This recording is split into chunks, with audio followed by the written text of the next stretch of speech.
Serious, what have you never been able to forgive? When I was like 9. The Pokemon craze was in full swing. I had a decent collection of the trading cards. Nothing great. But to me, they were my prized possessions. I talked back to someone and that set my dad off. Went on a rant. Somehow ended up blaming Pokemon for it. Don't remember the conversation. Really. But he took all the cards. Said they were gone for good. Couple weeks later, he gives me a couple of them back. But only like 10 out of the over 100 I had. Wasn't until a couple of years ago that I realized why. The few I got back weren't official cards. Some from I think Burger King. Some obvious fakes. Etc. All the real cards were gone. It had nothing to do with him having a problem with Pokemon. He just wanted an excuse to take them and sell them. Only the worthless ones came back. My mom. Growing up, my dad was an abusive alcoholic with a drug problem. My mom always did what she could to shield him from the consequences of his actions, including lying to the police. One time she told the police that 13-year-old me started a fight and assaulted my dad in order to keep him from going to jail. I got arrested and spent the night in juvenile detention. That was 25 years ago. My stepmom cheating on my dad. He's such a good guy and has done so much for her, including adopting her son from a previous marriage. And she f***ing destroyed him. My auntie-in-law tried to steal all of the money when her sister died suddenly. She took the family to court. She tried to steal the money from all 4 of her kids and her husband while they struggled to make ends meet. She knew that. All the while she stayed with them and pretended to mourn the loss of her sister. Needless to say, the entire family got behind the kids and we hired an incredible lawyer that made sure that woman didn't get a cent. I'll never forgive that lady for trying to do that in her family's time of need. My father RP'd me when I was 7. Then I finally told my mom when I was 15 and he denied it, then committed suicide instead of dealing with the consequences. I have a lot of anger towards my mother-in-law. My father became very sick suddenly and I had to drop what I was doing to drive 6 hours and be with him. My wife and 4-year-old son were staying at her place for at least a night or 2. Wife and Mill get into an argument over something fairly small, but it escalated into Mill and her fiance screaming at my wife for many other things and nearly got physical. Mill stirred up some serious shit at a time when she needed to be supportive. She couldn't take care of my family when I needed her most. We have not spoken to her in nearly a year. Wife's grandparents have also chosen not to speak with my wife because of what's going on. I think about it every day. I've literally lost sleep over it. I just want to ask her why she thinks it was okay to treat my family the way she did. My father assaulted me when I was a toddler. Then he lied to me about it when I didn't remember. And pretended everything was fine until I confronted him once I was finally clued in when I hit my teens. Even when confronted, he insisted it was my mother's fault for leaving him. And never apologized. I don't think it even occurred to him that there was a need to apologize. I could maybe forgive the abuse. But refusing to accept blame for things that are your fault, forgiving that puts me at risk of a leech. Cut off contact 12 years ago. Never looked back. The person who RP'd and abused me when I was a child. It went on every other day for 4 years. He was a kid who lived next door to us. He was about 10ish years older than me and he would come over and play video games with my older brothers. Afterwards he would come to my bedroom so we can play our own games. Also my parents for refusing to believe me and trying to defend him. You know those allegations ruin people's lives. Right? He was such a nice young man, why are you trying to hurt him like this? I can't believe you're so desperate for attention that you're making up such disgusting stories. He was a teenager. He was probably just curious. It wasn't that bad and my personal favorites. Are you sure it wasn't just a bad dream? My brother tried to stab me with a screwdriver. He ended up hitting the wall with it. I've forgiven him for that. In this moment though, I was terrified, so I called the police. They arrested him and he was served with an AVO. He won't forgive me for calling the police and has written me off telling people he doesn't have a sister. Well, I don't know if it helps you, but he is an idiot. My sister traded her dress for my grandma's funeral for cigarettes and then didn't show up. My family was under an appealing process that involved court. To avoid being deported, we paid really good lawyers from a good firm. Paid around $10,000. The lawyer that was supposed to do our case gave it to one of his lawyers under him that was not capable of revising our case better and actually help. We lost the case and my parents had to leave the country. The judge report he mentioned a lot of stuff that he wanted to see or get proof of. That our lawyer said he wouldn't want, so we didn't do present. For example, the judge said he would have wanted me to talk, but the lawyer told us that he would not consider what I say because they are my parent. Bullshit. You may want to report that to your state's bar organization. That could be malpractice. I had my asthma denied for a few years. It got diagnosed when I was 7-8. But my stepmom took me aside and told me that you don't really have asthma. Stop taking medicine you don't need. And I did. Took another few years of it being untreated for a teacher to notice and me to get it refilled. It's a lot worse than it was. To the point where cold last a few weeks and walking by people smoking could send me to the hospital. It used to be mild. Sorry if this is a bit ranty. Getting detentions and subsequent groundings after being involved in fights at school growing up. Excuse me. Students. Teachers. The people fighting. And even you yourself, Princey not my pal, said I didn't deserve the punishment. But FCK me, I guess, because zero tolerance means you don't have to make any hard decisions. I'm still f-king salty. If your school has a zero tolerance policy and someone hits you, the punishment is the same for everyone. Might as well hit back. My brother's friend agreed to look after my goldfish while we went away on holiday for 2 weeks and either intentionally killed them or neglected them until they died. I could have forgiven it if he'd been apologetic or tried to make it right. But he didn't. Instead, he treated it as if it were all a hilarious joke and like I was the one in the wrong for being angry about it. Yeah. I know they're just fish. But they're completely defenseless. I find it upsetting that somebody just couldn't give enough of a FCK about either the fish or my feelings enough to give them a chance to at least survive the 2 weeks I was gone. I'm sorry. Fishies. You deserve better. : When I was a sophomore in high school, I was on the football team. My best friend's father, who was more present in my life than my real father, passed away. Actually, he was murdered in his sleep. I missed 3 days of school and 3 days of football practice to mourn the loss of this father figure. And the coach kicked me off the team before the last game of the season. This was 9 years ago. And I still hate the man.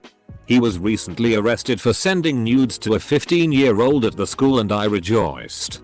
FCKU. Coach Archangelo. One of my ex-partners.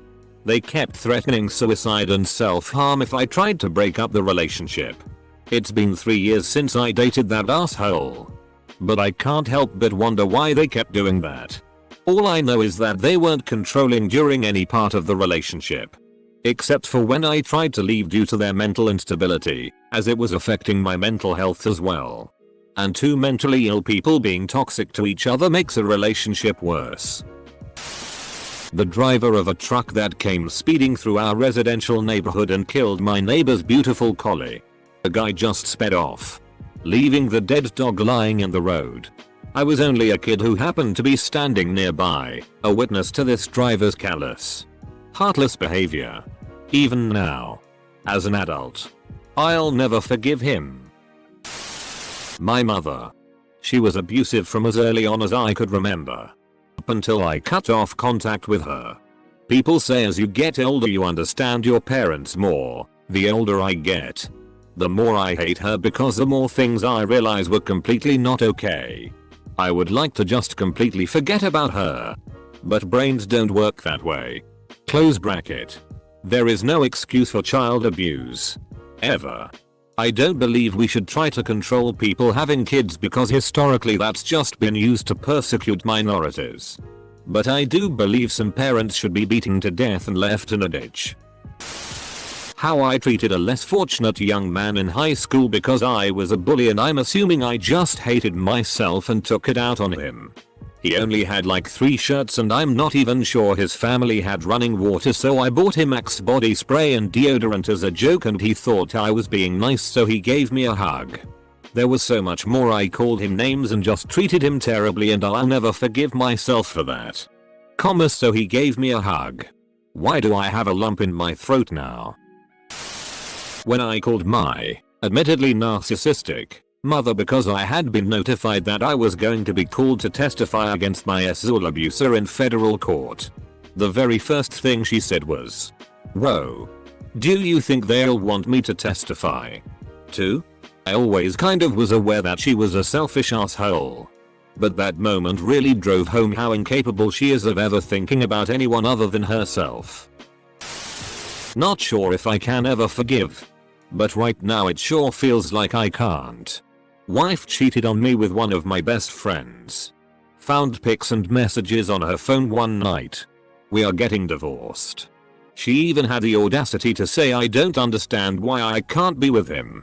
And you and me still be friends. I wake up every morning and go to bed every night seeing those pics and the words I read. She has done other things as well, but this one is the one I don't know if I can ever forgive. We have a son together, so I do what's best for him, but beyond that. As for my friend, no, I will never forgive him ever. About 10 years ago I bought my first condo. I was living in a small apartment and I planned to get rid of a lot of my old furniture, so there really wasn't a lot of big items to move. The move itself was only a few miles away, so I was doing it bit by bit in my car.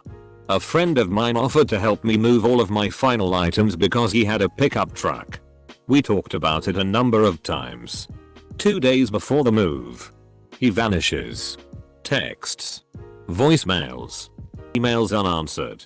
I had to scramble last minute and somehow was able to rent a small U-Haul the day before, and I had to recruit my then 60-year-old father to help me because no one else was available last minute. 6 months later this friend texts me out of the blue like, "Hey man, what's up? Long time no see. FCKU." When I was 13 or 14 my mom left to go on a business trip, leaving me and my 10-year-old brother with our alcoholic stepdad for a week. After this business trip my mom returns to break it off with my stepdad and move us to a different town. Little did I know we would be moving in with my mom's affair. That business trip turned out to be a splendid holiday with her lover. To this day I feel my mother's abandonment. To think she left her children with an abusive alcoholic to have a getaway trip with her lover. My mom has always chosen men over her children. Always. I've come to expect it. But I can't forgive her for leaving us like that. I spent a week in hell tiptoeing around my stepdad, wanting nothing more than the familiar comfort of my mom while she was on some beach drinking a cocktail with an umbrella in it. My boyfriend's sisters actively tried to convince him to leave me because of my race for the first 4-5 years of our relationship. It's 11 years together and married now. And they act friendly. But I'm always secretly bitter. My dad. For consistently being a narcissistic asshole. For slapping my sister across the face years ago. For defending my mom. For prioritizing work over family always.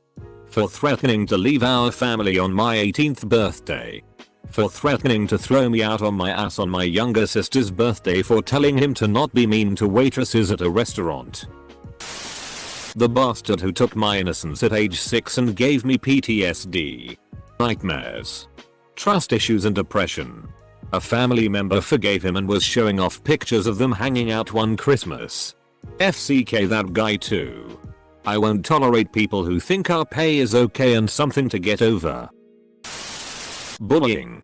I was bullied for all of my school life by multiple people and it's left me scarred. People have come to me years later and tried to apologize. Which I respect. But won't forgive. Bullies are the kind of people who usually think they're having fun in a group singling someone out. But it leaves a lasting impact on that person's life. My brother tried to sexually assault me. He's done a lot of horrid shit before. But that's just one thing even I won't be able to forgive him for. When I was in kindergarten I drew a picture with smiley faces all around the border. It took me like 20 minutes to do each of the tiny faces. Little did I know the fat asshole Tyler was jealous of my rad art skills, so he held me down and drew frowns over all the smiles. I haven't spoken to him to this day. My ex's parents. They were a low-income family and none of them had ever been to college. My GF worked all through high school. Paid her own bills. Found her own motivation to go to college. Did go to college and graduated and worked the whole time. All while her parents complained and gave her shit and never helped her out financially while spending frivolously on themselves and never encouraging or congratulating her. She was so sweet and kind too. Heartless swine. I tried to take my own life in high school. After my first therapy session, the first and only thing my dad said to me about it was, "You didn't tell them I touched you or anything. Did you?" Full stop. Just over a year ago, on Thanksgiving, my stepdad kicked me in the chest for daring to want to watch Untold Stories of the Year when The Big Bang Theory was on. Despite the fact that he has the living room TV from when he gets home at noon until he goes to bed 10 hours later. Other fun antics from him include kicking the AC unit out of the window, banging on my door so hard I saw it bend, and berating my mother for giving me things I, 18 years old, bought with my own money and had shipped to her office. He still lives with us for some ungodly reason. We had a deputy principal at my school, as an aside. She looked a lot like Elton John, which was lots of fun. Anyway, she targeted 3 kids in every year and systematically tried to drive them out of the school, calling them up to her office for no reason, contacting their parents to discuss grades. She had this vision for her school, where the graduates were exemplary with a high percentage moving straight into university, which was bollocks. Half my year went into trades. Wasn't targeted by her until I went to her office and screamed at her for being a horrible human being. She sat smugly at her desk while I yelled, then feigned shock and horror when someone else came in to see what the fuss was. Garbage woman. Cheating. CHEATING. CHEATING. Someone I knew last year faked suicide twice, along with various other suicidal threats, just to get my attention. She didn't like who I was dating, and also lied about her age. I'm dating the same person again and her and I hardly talk. I don't like her. There's nothing I can't forgive, but at the same time, I can't change feelings either. For example, my grandma was a CNT to me. I don't love her anymore. No point in being in contact with someone I don't have feelings for. So while I am not mad at her, she's forgiven. I also don't see any use in associating her. So I don't. I hope she has a great rest of her life. I don't wish anything bad on her. I just have no desire to be a part of it. My parents locking me in my bedroom for 8 months. I use quotes because there wasn't a lock on the door, and I still had to go to school. I was 14. It FK'd me up, not in ways you may think typical. But even all these years later I have obvious issues with personal space, intimacy, trust, and more. I still feel imprisoned even if I've never been behind bars. I'll never forgive them for what they did and more besides. I can't. Ended my last relationship of going on 3 years because my significant other had basically told me I was a shitty person for wanting a career over a family at 25. My parents did not come to this country and work their asses off to put me through school so I can have a family before I get my white coat. Good for people who want that. Absolutely nothing wrong with that. Just don't tell me I'm FK'd up for wanting to accomplish what I want out of life before starting a family. Myself. She was the most kind-hearted and beautiful soul I've ever met and was so in love with me. Hurt her real bad and pushed her away due to my own selfishness.